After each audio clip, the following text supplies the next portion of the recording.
మామ ఇప్పుడు ఒక టాపిక్ అయితే చాలా అంటే చాలా ట్రెండ్ అవుతోంది మామ. అదేంటంటే తెలంగాణ భాష, ఆంధ్ర భాష. తెలంగాణ స్టేట్‌కి సంబంధించిన వాళ్ళు, ఆంధ్ర స్టేట్‌కి సంబంధించిన కొంతమంది, జస్ట్ కొంతమంది అంటే పదులల్లో నుంచి 100 మంది లోపలే ఉంటారు.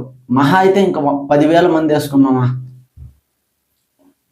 ఇలాంటి పనికిమాలిన వాళ్ళు చేసే పని పాట లేని వాళ్ళు చేసే ఈ వ్యవహారం వల్ల, ఈ కాంట్రవర్సీ వల్ల మిగతా ఆంధ్ర రాష్ట్రానికి సంబంధించిన వాళ్ళు, తెలంగాణ రాష్ట్రానికి సంబంధించిన వాళ్ళు గొడవలు పడుతున్నారు. అంటే డైరెక్ట్గా కొట్టుకోవటం లేదు, ఈ సోషల్ మీడియాలో పడి కొట్టుకుంటున్నారు, కామెంట్స్ పెట్టుకుంటున్నారు. అది ఎందువల్ల వచ్చిందంటే ఇడుపు కాగితం అనే ఒక సినిమా అయితే చేస్తున్నారు మామ. బన్నీ వాసు గారు, సుకుమార్ గారు నిర్మాతగా, అలాగే డైరెక్టర్ కూడా తెలంగాణకు సంబంధించిన అతను. డైరెక్టర్ పేరు గుర్తులేదు. హీరో వచ్చి మన ప్రియదర్శి, కోర్టు సినిమా చేసిన ప్రియదర్శి. వీళ్ళ కాంబినేషన్లో వస్తున్న ఇడుపు కాగితం సినిమాకి ఆ టైటిల్ ఏదైతే ఉందో అది అర్థం కాలేదంటూ ఎవడో ఒకడు పనికిమాలిన వెధవ ఒక కామెంట్ అయితే చేశాడు. ఇది ఇడుపు కాగితం అనేది అర్థం అవ్వట్లేదు, ఈ సినిమా రిలీజ్ అయినప్పుడు సబ్ టైటిల్స్ ఉంటాయా ఈ సినిమాకి అన్నట్టు ఒక కామెంట్ అయితే చేశాడు. ఫస్ట్ దాని గురించి మాట్లాడదాం. ఒరే పనికిమాలినాయాల, అసలు నీకేమన్నా బుద్ధి ఉందా?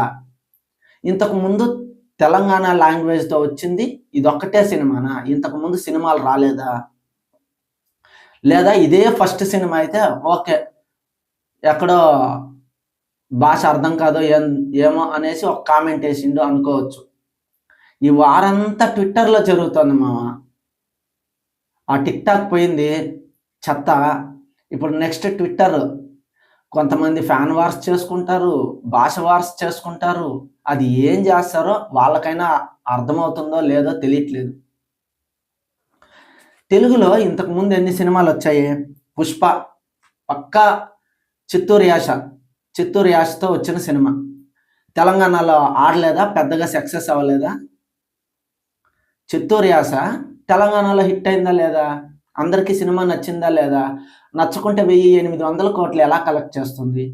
ఇక అంతకంటే ముందు వచ్చిన ఫిదా, అర్జున్ రెడ్డి, డీజే టిల్లు, దసరా, జైబోలో తెలంగాణ, ఎందుకు 1000 కోట్ల కలెక్ట్ చేసిన RRR మన తారక్ అన్న మాట్లాడేది తెలంగాణ లాంగ్వేజ్. నీ బాంచనైతేనే అన్న నేషనల్ అవార్డు గెలుచుకున్న చిత్రం RRR. ఇంకా లవ్ స్టోరీ నాగ చైతన్య గారిది. మల్లేశం ఇదే ప్రియదర్శి గారిది. మల్లేశం. బలగం ఎంత చెప్పుకున్నా తక్కువే. బలగం లాంటి సినిమా ఎంత పెద్ద హిట్, ఎంత పెద్ద సక్సెస్. చాలామంది మాట్లాడుతున్నారు బలగం వెనుక దిల్ రాజు గారు ఉండబట్టి ఆ సినిమా హిట్ అయిందని. బలగం లాంటి సినిమా వెనక చిన్న ప్రొడ్యూసర్ ఉన్న సినిమా పెద్దగా హిట్ అయ్యే సినిమా అది. ఎందుకు? కంటెంట్ మాట్లాడుతుంది, ప్రొడ్యూసర్ కాదు. కంటెంట్ మాట్లాడుద్ది సినిమాలో. అబ్సెషన్ అనే ఒక సినిమా వచ్చింది హాలీవుడ్ నుంచి ఇక్కడికి, ఒక యూట్యూబర్ తీసిన సినిమా. దాని వెనక దిల్ రాజు ఉన్నాడా? ఇక్కడ కూడా చాలా బాగా హిట్ అయింది కదా. ఇవన్నీ తెలంగాణ భాషతో వచ్చిన సినిమాలే కదా. హీరోలు తెలంగాణ భాషతోనే కదా మాట్లాడతారు ఈ సినిమాలో. చాలామంది ఆర్టిస్టులు, హీరోలు అంతా ఈ సినిమాల్లో తెలంగాణ భాష కదా మాట్లాడారు. హిట్ అవ్వలేదా? ఎందుకు? డీజే టిల్లు ఎంత పెద్ద hit. Part 1 hit, part 2 hit. Dasara 100 కోట్లకు పైన కలెక్ట్ చేసింది. తెలంగాణ భాష కదా. ఎందుకు? ఇప్పుడు చేస్తున్న ప్యారడైజ్ కూడా పాన్ ఇండియా సినిమా. ప్యారడైజ్ కూడా టోటల్ తెలంగాణ చుట్టూ జరిగే కదా. అది ఏం చిచ్చులు పెడతారో ఏంటో తెలియట్లేదు మామ. ఆ రాగడైతే భాష కోసం ఒక ఛానల్ పెట్టేశాడు మామ. తెలంగాణ తెలంగాణ తెలంగాణ. ఇప్పుడు ఇడుపు కాగితం అని ఉంది. అక్షరాలు తెలుగులో ఉన్నాయా? తెలంగాణ కంటూ సపరేట్ ఏదైనా అక్షరాలు ఉన్నాయా? తెలుగులోనే కదా ఉన్నాయి. మనం తెలుగు బిడ్డలం మామ, తెలుగు జాతి బిడ్డలం. ఫస్ట్ 15 సంవత్సరాల క్రితం ఇద్దరిది తెలంగాణ ఆంధ్ర ఇద్దరు కంబైన్డ్గా ఉన్నాం కదా. సరే, డెవలప్మెంట్ కోసం సపరేట్ చేసుకున్నాం, తప్పు లేదు. డెవలప్మెంట్ కోసం సపరేట్ చేసుకున్నాం, తప్పేముంది? 2 రాష్ట్రాలు అయినాయి. 2 సీఎంలు వచ్చారు, అక్కడ ఎమ్మెల్యేలు, అక్కడ ఎంపీలు, ఇక్కడ ఎమ్మెల్యేలు, ఇక్కడ ఎంపీలు, రాష్ట్రాలని డెవలప్మెంట్ చేస్తున్నారు. మీరు కొట్టుకునే దానివల్ల ఇలా భాషా భేదాలు చూసుకుంటూ మిగతా వాళ్ళకి ఏమైనా ఉపయోగం ఉందా? అస్సలు లేదు. ఏం రూపాయి లాభం లేదు మామ మీరు కొట్టుకునే దానివల్ల. ఒక భాష బిడ్డలం మామ, మనము తెలుగు బిడ్డలం. మొదట యాస అనేది ప్రతి 50 కిలోమీటర్లకి 100 కిలోమీటర్లకి యాస మారుతా పోద్ది. పదాలు చిన్న చిన్న పదాలు మారుతాయి అంతే. 20% యాస మారుద్ది అంతే. అర్థాలన్నీ అవే ఉంటాయి. చిత్తూరు భాషలో వచ్చిన పుష్ప అందరికీ అర్థం కాలేదంటే సినిమా అంత పెద్ద హిట్ ఎలా అవుద్ది? తెలంగాణలో ఎంత పెద్ద రచ్చ అయింది తెలుసు కదా సినిమా చూడడానికి. ఆ సినిమా మాకు అర్థం కాదురా అనుకుంటే అంతమంది ఎలా చూసేవాళ్ళు ఆ సినిమాని? అంత ఫుట్ఫాల్ ఎలా ఉండేది ఆ సినిమాకి? నా ఒపీనియన్ అయితే ఇలాంటి వాళ్ళని అస్సలు పట్టించుకోకండి. మనం అందరం తెలంగాణ బిడ్డలమైనా ఆంధ్ర బిడ్డలమైనా మనం ఇద్దరం అన్నదమ్ములు లాంటి వాళ్ళం. నేనైతే ఇప్పుడు బెంగళూరులో ఉన్నాను మామ. ఇక్కడ బెంగళూరు వాళ్ళు ఎంత బాగా చూసుకుంటారు తెలుసా? ఇక్కడ తెలుగు వాళ్ళు ఉన్నారు, ఆంధ్ర వాళ్ళు ఉన్నారు, తెలంగాణ వాళ్ళు ఉన్నారు, హిందీ వాళ్ళు ఉన్నారు, మలయాళం వాళ్ళు ఉన్నారు, అంటే కేరళకు సంబంధించిన వాళ్ళు ఉన్నారు, తమిళనాడుకు సంబంధించిన వాళ్ళు ఉన్నారు, అన్ని భాషలకు సంబంధించిన వాళ్ళు ఉన్నారు ఇక్కడ బెంగళూరులో. వాళ్ళు ఎవరో ఒక్కరు చేసేదాని వల్ల వాడిని తిడతారు అంతే. మిగతా తెలుగు వాళ్ళందరినీ, తమిళ్ వాళ్ళందరినీ, మిగతా భాషల వాళ్ళందరినీ తిట్టరే. నేను 23 years అయింది ఇక్కడికి వచ్చి. ఎంత బాగా చూసుకుంటారు తెలుసా? అందరూ కలిసి ఉంటేనే కదా మామ. మనం అంతకుముందు ఫస్ట్ మనం అందరం కలిస్తే ఇండియా, భారతీయులం, మనమంతా ఫస్ట్ భారతీయులం. ఇది ఎలా మర్చిపోతున్నారు? అదేదో సినిమాలో ఉంటుంది కదా, ఇంత చిన్న లాజిక్ ఎలా మిస్ అయ్యావరా అని. అలా ఇంత చిన్న లాజిక్ ఎలా మిస్ అవుతారు మామ మీరు? ఫస్ట్ మనం అందరం భారతీయులం కదా.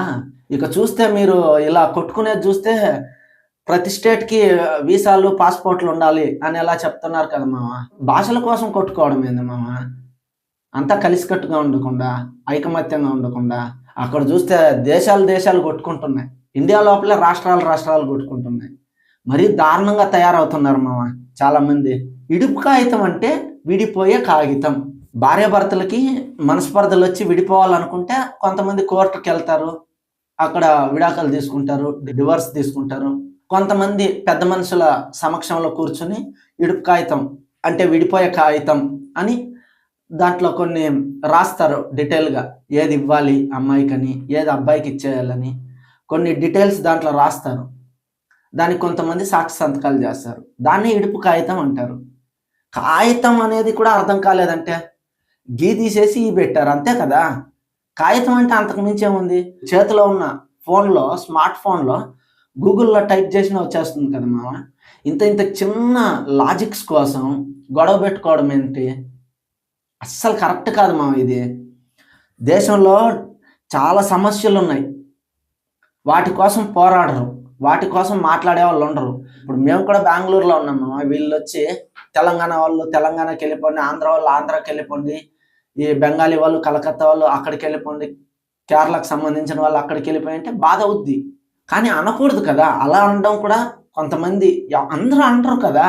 అందరూ అనేలా ఉంటే ఆంధ్ర వాళ్ళు, మిగతా స్టేట్కి సంబంధించిన వాళ్ళు హైదరాబాద్లో ఎలా ఉంటారు? అందరూ అనరు. ఎవడో పనికి మాలినాడు ఒకరు ఇద్దరు అంటారు.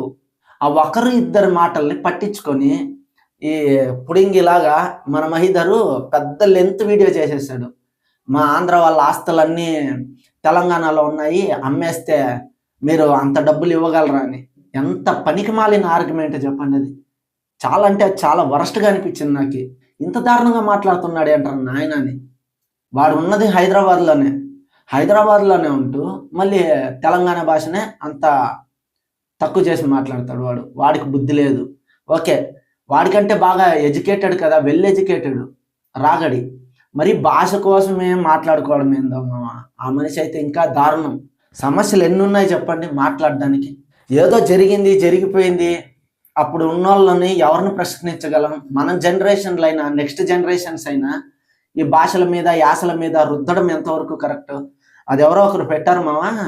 అంటే 1 hour 2 hours బిఫోర్ రాగడి ఒక వీడియో రిలీజ్ చేశాడు. ఆ వీడియో కింద ఒక కామెంట్ అయితే వచ్చింది. సూపర్ అనిపించింది ఆ కామెంట్. దాని కింద చాలా మంది క్వశ్చన్ వేశారు. ఫస్ట్ ఆన్సర్ చేయి రాగడి అని, దానికి ఆన్సర్ చేయమని రాగడిని. నిజామాబాద్, ఆదిలాబాద్ యాస డిఫరెంట్గా ఉంటుంది. అవి తెలంగాణ స్టేటే కదా, తెలంగాణలో డిస్ట్రిక్ట్సే కదా ఆదిలాబాదు, నిజామాబాదు. అక్కడ యాస సపరేట్గా ఉంటుంది, తెలంగాణ హైదరాబాద్లో యాస సపరేట్గా ఉంటుంది. కొన్ని రోజుల తర్వాత వాళ్ళు కూడా మా భాషను గుర్తించట్లేదని సపరేట్ కావాలని అడిగితే ఏం చేస్తారు బ్రో అంటూ ఒక క్వశ్చన్ అయితే వేశాడు. కామెంట్ చేసిన బ్రదర్ అయితే తెలంగాణకు సంబంధించిన వాడా ఆంధ్రాకు సంబంధించిన వాడా తెలియదు, కానీ చాలా మంచి క్వశ్చన్ వేశాడు ఆ బ్రదర్ అయితే. చాలా అంటే చాలా మెచ్యూరిటీ క్వశ్చన్ వేశాడు.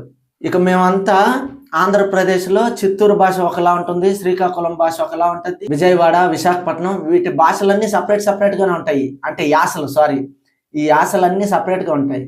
అంటే ఇంకా ఇలా ఉంటే వీళ్ళు మాట్లాడేది చూస్తే ఒక్కో డిస్టిక్ ఒక్కో స్టేట్ అయిపోవాలి మామ. మాట్లాడడానికి ఎన్ని ఉన్నాయి చెప్పండి. రాగడి గారు లాంటి వాళ్ళు ఈ సమస్యలు హైదరాబాద్లో ఉన్న సమస్యలే. నేను చాలాసార్లు వెళ్ళాను హైదరాబాద్కి. ఎన్ని ప్రాబ్లమ్స్ ఉన్నాయి తెలుసా. డ్రైనేజీ సిస్టమ్, మొన్న వర్షాలు వచ్చి ఎంత ప్రాబ్లమ్స్ అయ్యాయి డ్రైనేజీ సిస్టమ్ వల్ల. మాట్లాడా ఒక్క వీడియో అయినా మాట్లాడా. డ్రైనేజీ సిస్టమ్ హైదరాబాద్లోనే కాదు, బెంగళూరులో కూడా అలాగే ఉంది చాలా చోట్ల.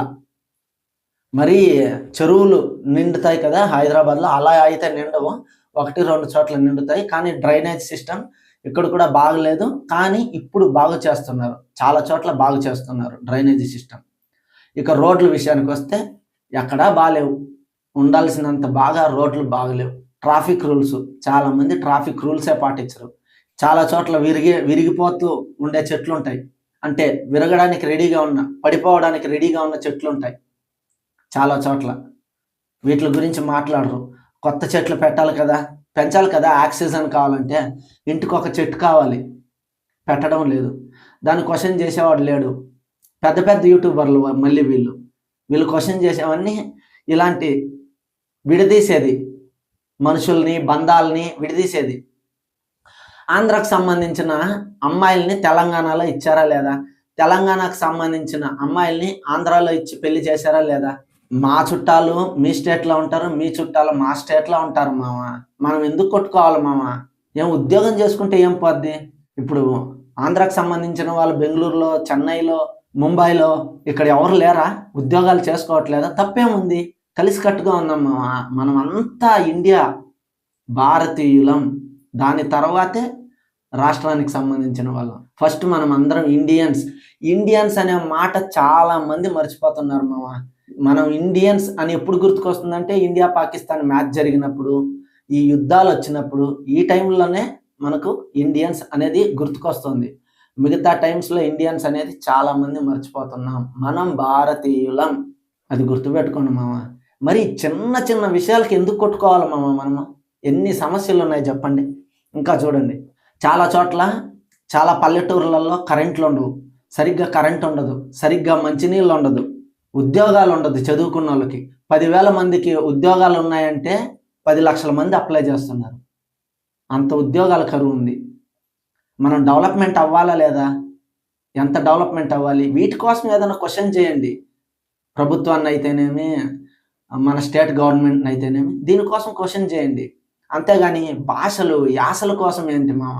మనం ఇలా చేస్తే చిన్న వాటికి ఇలా కొట్టుకుంటా, మన దేశంలో మనమే కొట్టుకుంటా ఉంటే ఆంధ్రాకి తెలంగాణ గొడవ పెట్టడం ఏంది మామ, నాకు అర్థం కావట్లేదు. మనం తెలుగు బిడ్డలం, జస్ట్ పదాలు చేంజ్ అవుతాయి అంతే, దాన్ని కొట్టుకోవడం ఏంటో నాకైతే అర్థం కావట్లేదు. నేను ఏదైనా తప్పుగా మాట్లాడుంటే క్షమించండి. కాకపోతే ఇలా మనమే గొడవలు పెట్టుకోవడం, మనమంతా భారతీయులం, మనం గొడవ పెట్టుకోవడం, గొడవలు చేసుకోవడం చూడండి మామ. వేరే దేశాల్లో ఎంత బాగా డెవలప్మెంట్ అవుతున్నాయి. మనం చూస్తే కులాల కోసం కొట్టుకుంటాం, మతాల కోసం కొట్టుకుంటాం, ఆస్తుల కోసం కొట్టుకుంటాం. ఎవడో ఒక పనికి మాలినోడు చేసిన కామెంట్స్ని పట్టించుకొని ఇంతమంది గొడవలు చేసుకోవడం, ఇవన్నీ కరెక్ట్ కాదు. ఇక ఉంటాం మామ, నెక్స్ట్ వీడియోలో కలుద్దాం. వీడియో నచ్చితే మాత్రం లైక్ చేసి సబ్స్క్రైబ్ చేయండి మామ. జై హింద్.